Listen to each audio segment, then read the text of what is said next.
Ayan, isang magandang araw sa atin lahat mga kasolid VMR at kasolid DDS. Maligayang pagbabalik sa ating channel.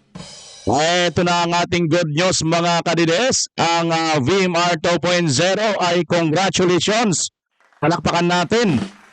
Congratulations po sa VMR 2.0 at din sa inyo mga ka-DDS dahil monetize na po, official na pong monetize ito pong 2.0 natin. Bagamat hindi pa po ito ang ating main channel dahil matagal-tagal pa po ang VMR channel natin mamomonetize dahil suspendido po ang pagkakakitaan natin doon.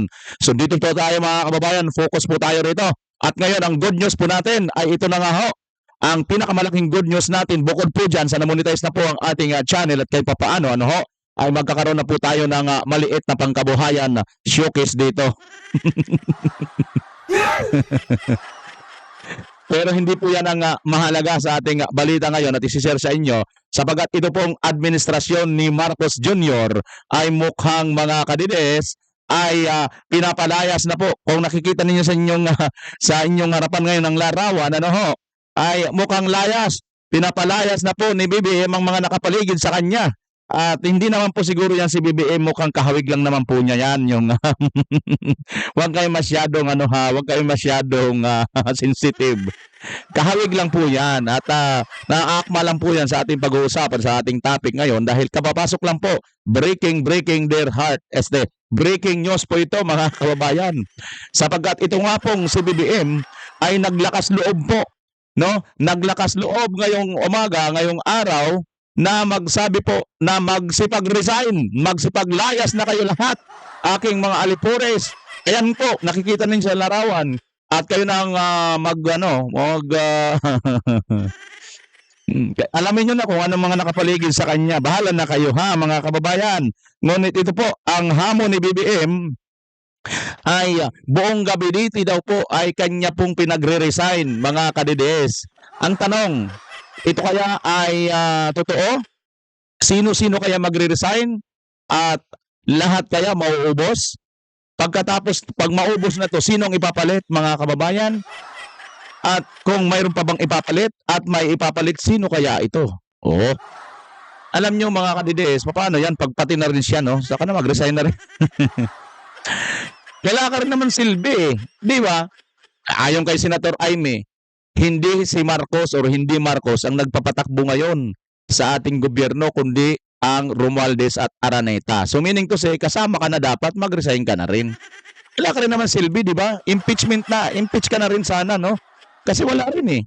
Ayahan mo, antayin mo kasi parating na yung Duterte Youth Party List, na isa pong nakakuha ng 3 buto, 3 pong congressman dyan sa Kongreso. Ang problema, ito pong Comelec, naku po, mukhang Comelec, napapaghalataan kayo Lahat po ng mga Duterte alay, sa bagay, ito pong Duterte yun, talagang hindi po ito basta alay. Ito po lang naman ang naglakas loob na ipagtanggol ang ating Pangulong Duterte dyan nga po sa panggigisa nito pong mga karamihang mga talunan, mga tambaluslos na mga congressman. Hindi ko na isa-isahin, total talo na sila double double black eye na sa kanila, kilala nyo naman siguro mga ka-DDS kung sino-sino po yan. Ilan lang pong mga nakalusot doon sa mga tumira po kay PRRD at kay BP Inday Sara. Bagamat ang kiniklaim nila ay mga nakalusot pa rin naman daw po yung marami sa kanila. Pero ang totoo, napakaliliit lang po ng mga lamang nila kung nakalusot man sila. At ang matindi dito, wala na po yung si Pastor Dila. Ngayon mga kababayan, nagkagulatan po ang lahat. Ito po, dahil po dyan sa mga sinasabi ni BBM na magsipag-resign na kayo. Ibig sabihin, pag pinapag-resign niya na po lahat, alam niya po wala pong mga silbi itong mga ito. Tingnan nyo nga po mga kababayan, ito muna ang ating isi-share sa inyo kung sino-sino itong mga walang silbi na na rin po, magre-resign na rin po. Tingnan natin ito. Unahin natin to. Kilala nyo ba yung anak ni kilala nyo ba si Wakwak? Yes ma'am, pati ho yung, alam niyo ho yun, may isa po doon sa Boracay, yung isang babae doon na European, itong sa Makati, na alam niyo ho yun, kahit na po ito maaari sabihin na isolated, pero sadya po nagbibigay ng black eye sa atin bilang isang tourist destination. Ma'am, ito bang bagay na ito mismo, may reaksyon na si Presidente? Yan mga kababayan, ito po ang isa sa nag-resign na po or nagpasa na po ng kanyang courtesy resignation.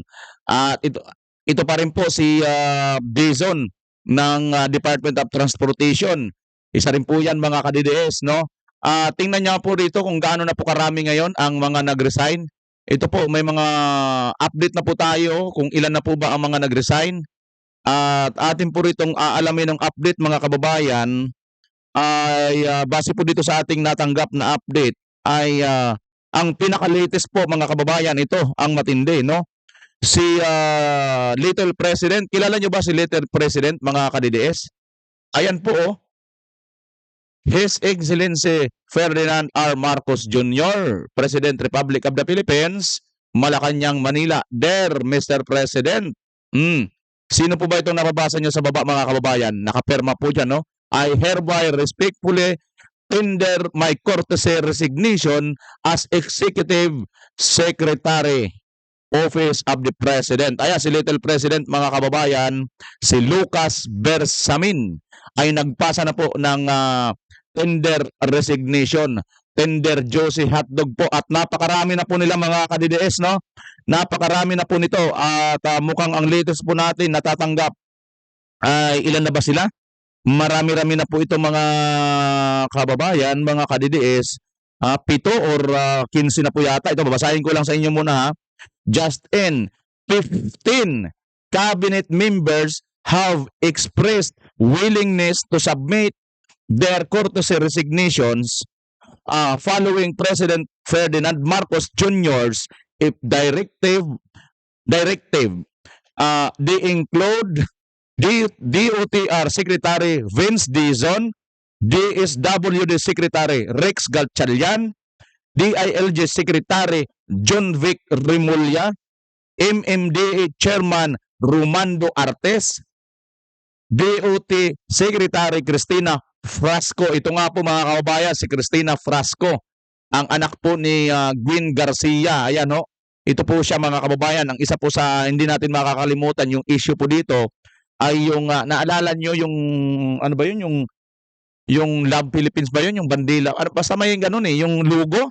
Ano ba yung mga kababayan, naalala nyo yun noon, may issues ang ganyan At yung binalita nga rito, binabanggit dito ni Sir Ted Filon, ano? Yung tungkol doon sa isang Slovak ba yun, na European, na natagpuan nga po mga kababayan na nagurgot po, ano ho, at wala pong saplot pang ibaba mga kababayan.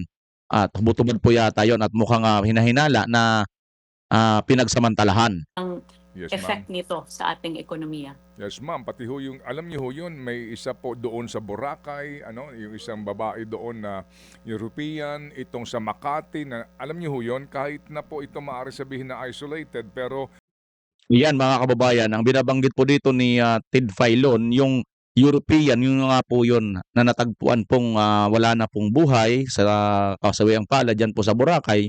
Ito daw pong Korean.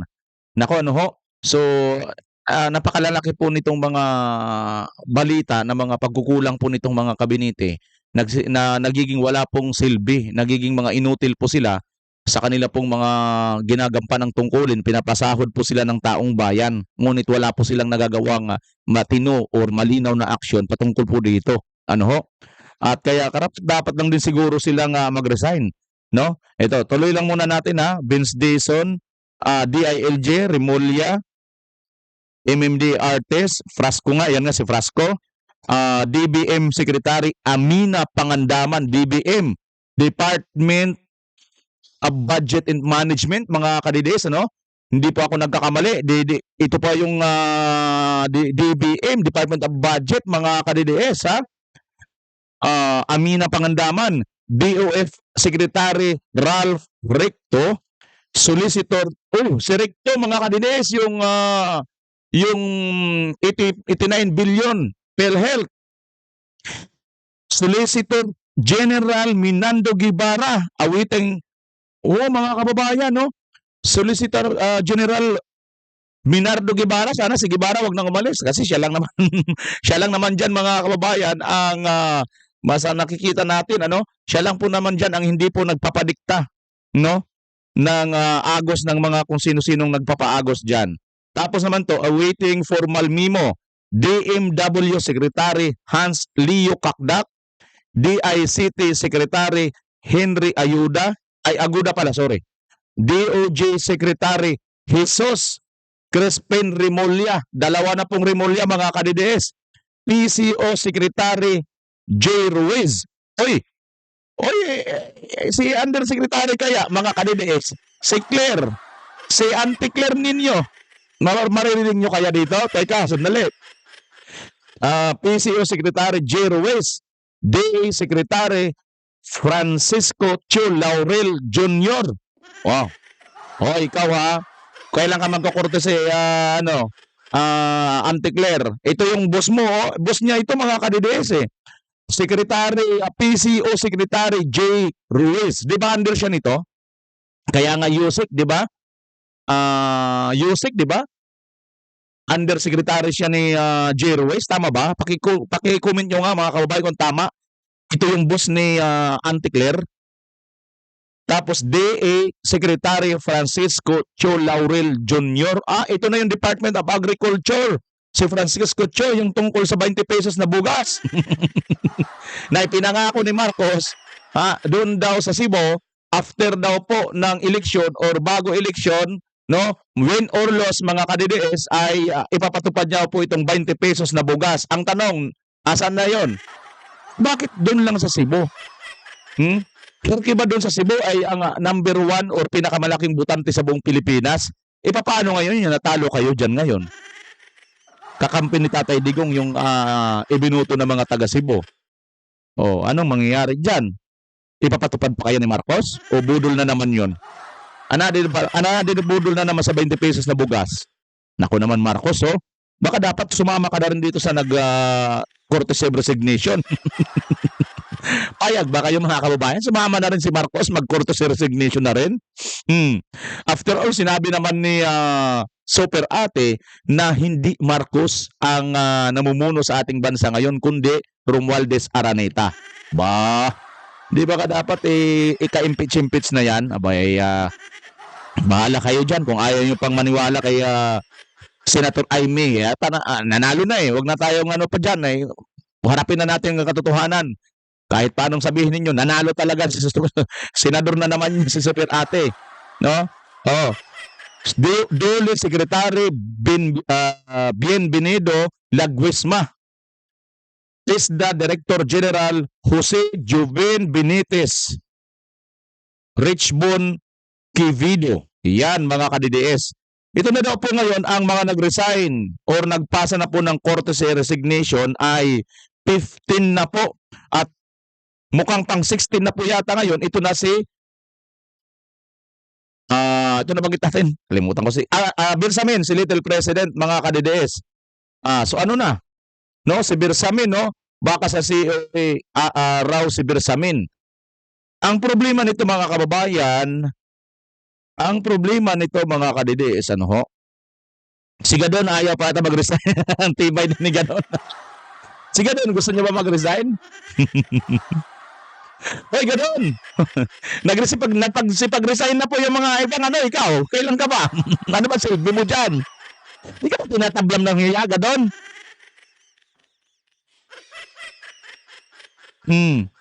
Si Auntie Claire, mga ka-DDS, tingnan na natin. Subukan nga natin si Auntie Claire. May press con na naman ngayon eh. Auntie Claire, pasok. Auntie Claire, teka lang ha. Ayan, teka muna natin. Tinuloy natin mga ka-DDS. Nasa na ba yung video na to?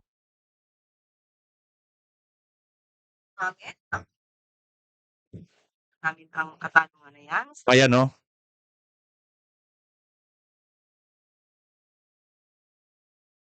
Sa mga nagbigay ng resignation, sinabi natin sa Visitor General. Just to, kahit meron na, please enlighten us, sama ba ang Office of the Solicitor General sa miyembro ng Gabinete ng Administration? Po, kasama po ang Office of the Solicitor General na kailangan mag-submit ng courtesy resignation. Next question, Jean Mangalius, Philstar. Morning.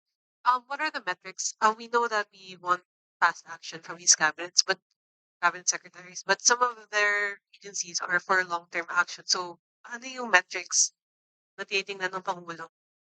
Unang-una kung gaano nga ba kabilis ang kanilang performance, kung may issue ba tungkol sa korupsyon. Importante po yan.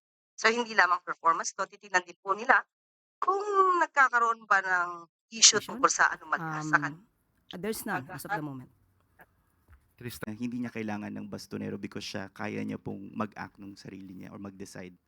Bilang presidente, hindi po talaga dapat sinasabi na kailangan ng bastonero. Mismong presidente mismo ang bastonero. At yan po ay aasahan natin. Ngayon po na nagsalita ang Pangulo na O, ikaw? kailangan po ng mas mabilis. Oh, ayan na mga kababayan ha. Si Claire Castro ay nag-press ko na naman. 'Di ba? Yung kanyang boss ito, PCO, 'di ba? Kaya nabanggit natin PCO eh. Yung boss niya eh, no? Bakit hindi siya sumama diyan sa kanyang boss? Yan no, PCO. Tama, PCO undersecretary nga oh. Ayan mga ka-DDS. So, tuloy muna natin 'to. Kung ano itong PCO undersecretary. Yung kanyang boss nagpasa na ng courtesy resignation pero siya matibay ano? Tuloy natin. At malinis na administrasyon, mapapakita po yan ng Pangulo. Di po niya kailangan bastonero. Siya na mismo po ang bastonero. Siguro na lang po baka sa ibang kritiko ng Pangulo gamitin tong mass resignation or courtesy resignation ng cabinet secretaries. Yung timing po nung decision na to, why is it, ito yung nakita ng Pangulo na best timing to do a revamp of his cabinet secretaries. Hindi lamang po ito ngayon. Talaga pong nire-review. Tandaan po natin, marami na natatanggal bago pa nagkaroon ng eleksyon. Bago pa nangyari ang eleksyon. So, siguro mas naramdaman lang naman Pangulo itong naging eleksyon na mas kailangan pa ng mas mabilis ang pagtatrabaho ang administrasyon para sa taong bayan. Maricel Halili, TV5. Yusek, magandang umaga. Paglilinaw lang po yung sinabi nyo kanina na walang pagtigil doon sa program ng gobyerno. So, ibig sabihin, the cabinet secretary will still hold their post until makapag-appoint ng panibago si Presidente. Yes, mananatili sila sa kanilang posisyon. Ayan dito na muna natin puputulin si Auntie Claire mga ka-DDS kasi nga no, ang iniisip natin nito, ito kaya ay gaano katotoo ano ho? Gaano kaya katotoo ito kasi nga parang ayaw naman po natin na maging parang mapagtamang hinala dito mga ka-DDS. Pero ito 'di ba? Mahilig po 'yan mambudol Budol talaga 'yan si BBM no? Budol 'yan. Pangako niya na 20 pesos na per kilo na bugas 'Di ba? Hindi dumating Kailan lang niya pinatupad? Noong panahon lang ng isang araw lang nung araw ng eleksyon, no? Sa Cebu lang din, hindi niya pinatupad sa buong bansa. Nangyari, buong bansa ang magsasuffer doon sa abono, inabunuhan po ng buong bansa, ang taga Cebu ang magpapakasarap. Unfair naman po yata 'yon kasi nga yung taga Cebu, hindi naman po taga Cebu lang ang mga maraming may hirap na nangangailangan ng 20 pesos na per kilo ng bugas. Sa tingin ko, Luzon, Visayas, Mindanao, dapat, total, siya naman na presidente, pinangako naman niya ito. Sa buong bansa dapat niya ipatupad ang 20 pesos na per kilo ng bugas. Tama? Hindi. Sorry. Excuse me. Nadidighay pa tuloy ako. Sorry. Di ba mga kababayan? Ito pa ang isa sa ngayon na parang tinitingnan na parang ano kaya, no? Ito ay conspiracy theory lang naman mga kababayan. What if, no? Kung ito palang ginagawa ngayon ni BBM ay palabas lang. Para lang humupa ang damdamin ng taong bayan. Kasi ngayon mukhang nag-aalab na po ngayon. At this is the time of reckoning. Mukhang papalapit na ang paniningil. At mukhang natakot at lumambot na po sila sa mga pahayag ni Vice President Inday Sara Duterte doon nga sa sinasabi niyang I want a blood bath talaga. Ibig sabihin, madugong pakikipagharap niya dyan nga po sa impeachment tungkol sa mga ebidensya. Hindi po literal, kundi alabas nyo lahat ang mga hawak nyong ebidensya at ilalabas din po namin lahat ang mga katunayan namin. Yun po ang gustong ipakita dito ni Vice President Inday Sara Duterte. Ang tanong mga kababayan, ang conspiracy theory kaya ay talagang planted na ito na nakapag-resign na yung mga yan at nag-official lang ngayon sinabi ni BBM para pakita natin sa taong bayan. Wala na eh. Osla na yung alyansa nila eh. Yung alyansa nila hindi kumita. Iisa lang po o dalawa lang po talaga ang nakapasok doon sa kanya, no? Sino yon? Si Lito Lapid at saka itong si Erwin Tulfo. Ang tanong, no? Ilan ba ang nakapasok sa kanila? Bakit wala doon sa kanilang party, mga kababayan? Pakita ko lang to sa inyong video, ha. Mayroon kasing video pa lang ganito, itong mga alyansa noong kanilang Thanksgiving celebration. Nakapagtataka yan, no? Panoorin po ninyo ito. Tanggalan lang natin ng sound siguro. Ayan, no, mga kababayan, no? Si BBM po, no? Ito daw po ay ang Thanksgiving ng alyansa. At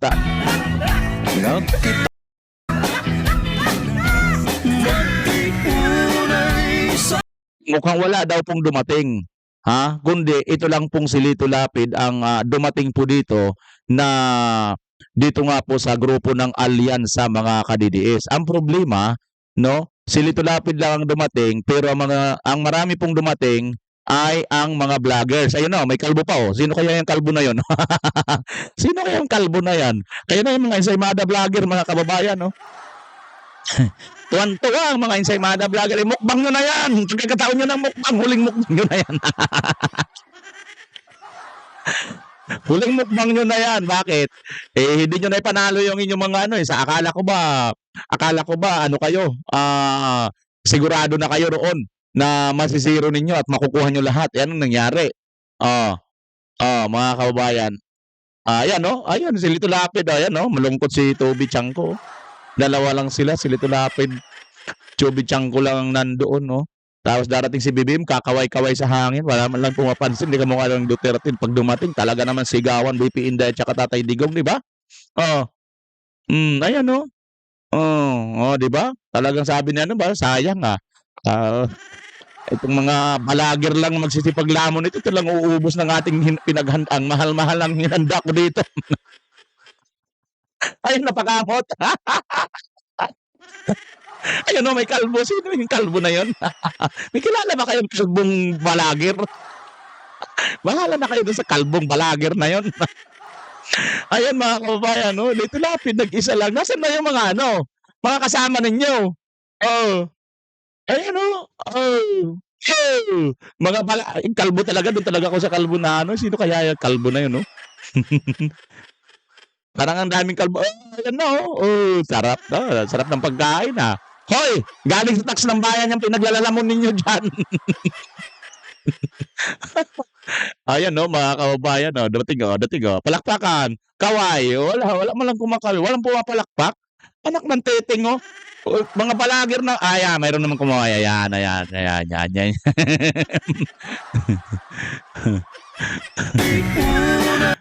Yan, sige, kain. Patingin ba siya? Akin to, ha? Bupe, ha? Bupe. Buping-bupe. So, yan, mga ka-DDS, ang isa sa mga nakakaano sa kanilang pangyayari, no? Pero ito pa ang matindi, mga kababayan. Ang isa pa sa conspiracy theory dito, papaano? What if, mga kababayan, kung bukod doon sa sinasabing di umano, ito ay conspiracy theory lang. Ito ay teorya lang natin. Hindi naman po natin ito sinasabing totoo. What if bukod doon sa ito ay planted na nga na nagkapag-resign na talaga itong mga ito? Nag-aantay lang sila ng go signal or ito na nga formal nang i-announce ni BBM na magsipaglayas na kayo, magsipag-resign na kayo. Yan, kamukha niyan sa picture na yan. Hindi naman sila, kamukha lang dyan sa picture, ha? Huwag masyadong mainit ang ulo. Ma-high blood ka niyan. Ngayon, if kung ang isa dito sa teorya na ito ay sino ang ipapalit? Sino ang ipapalit ng mga ito? Tandaan po natin, balikan natin lagi ang sinabi ni Senator Aimee na ang nagpapatakbo sa administrasyon ngayon ay hindi Marcos, kundi Araneta at Romualdez.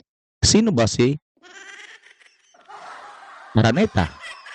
Hindi ba, mga kababayan, ang Araneta ay mga linyahan ng mga dilaw? What if kung mamaya makita na lang natin si Dilima kasama na ni BBM dyan?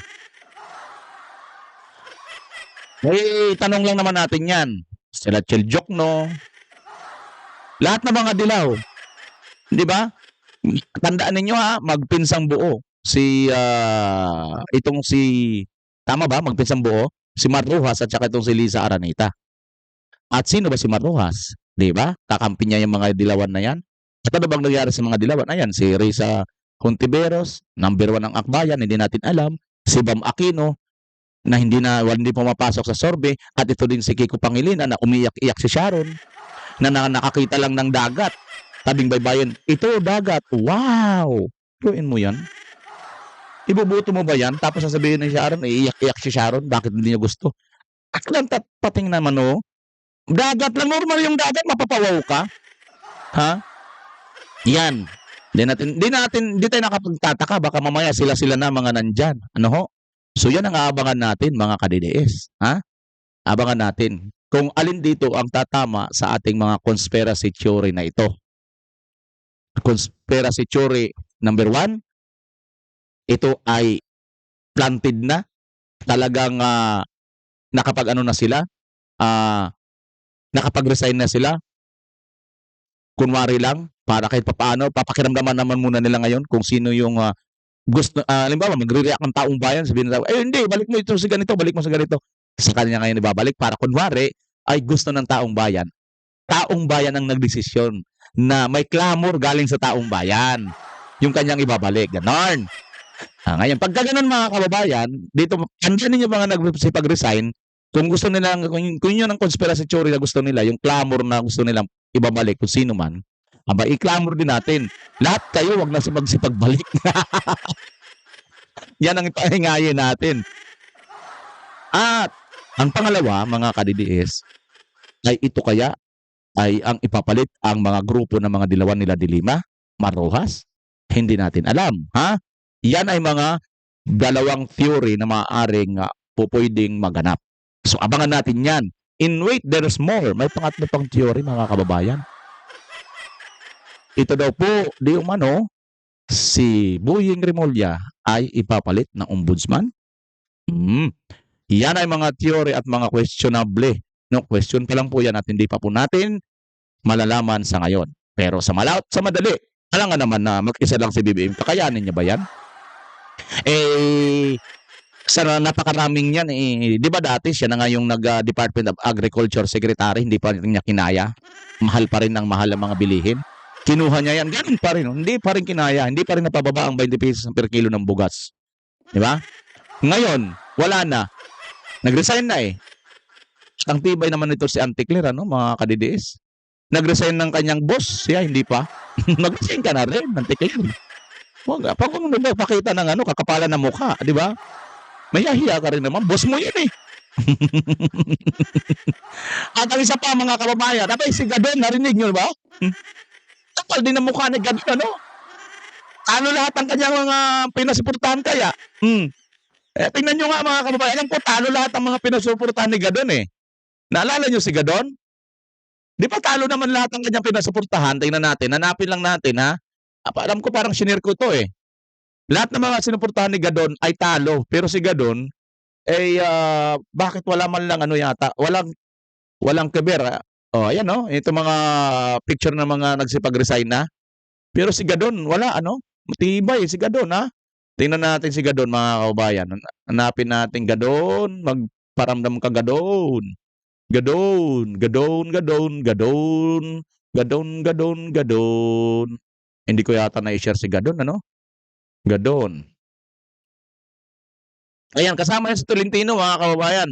Tolentino, wala, hindi ko na-share dito. Di bali, basta yan si Gadon, mga kababayan, ay matibay talaga, Ayaw niya mag-resign, samantalang nagsipag-resign na ang lahat. Sige. Yan, hanggang dito na muna at syempre, muli po ako nagpapasalamat po sa lahat sa inyo sa walang sawa po ninyong pag-support at ito pong ating channel ngayon. Ayan, sa mga gusto pong mag-join dito po sa VMR 2.0, ayan, naka-open na po ang join button sa baba. At syempre rin po ang ating GCash, ayan pa rin po mga kababayan kasi wala pa naman po tayong kita. Ito po yung aking paglalambing lang po sa aking mga followers, sa mga supporters, sa mga gusto lang po mag-support, At sa mga mayroon lang pong nakaka-LL. or nakaluwag-luwag, di ba? At wala naman po tayong pinagkakakitaan na hindi po marangal. Ito naman po ay ating pinagtatrabahuan. Ano ho, mga kadides, mga kababayan. Kung gusto niyo pong magpatuloy at lagi pa po tayong magpatuloy at hindi po tayo kailanman magpapakurap dito po sa mga tambalos-los na mga politiko, hindi po tayo magpapasuhol, ay patuloy niyo pong suportahan ang VMR Channel 2.0 at ang min natin na VMR Channel. Muli, maraming salamat po sa Diyos dahil naging monetize na po tayo at kita-kita tayong muli.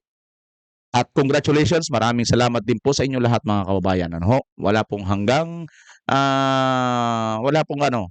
napakarami pong milyon-milyon pasasalamat po sa inyo mga kababayan dahil po sa inyo nananatili po tayong independent sa ating ginagawang pagbablog. Maraming salamat muli sa inyo mga kababayan at una sa lahat sa Diyos at sa lahat-lahat talaga. Walang sawang pagpasasalamat. Ito si BMR Channel, pansamantalang magpapaalam. 2.0 pala ito. At syempre pa, as always, Pilipinas, God first. Bye-bye!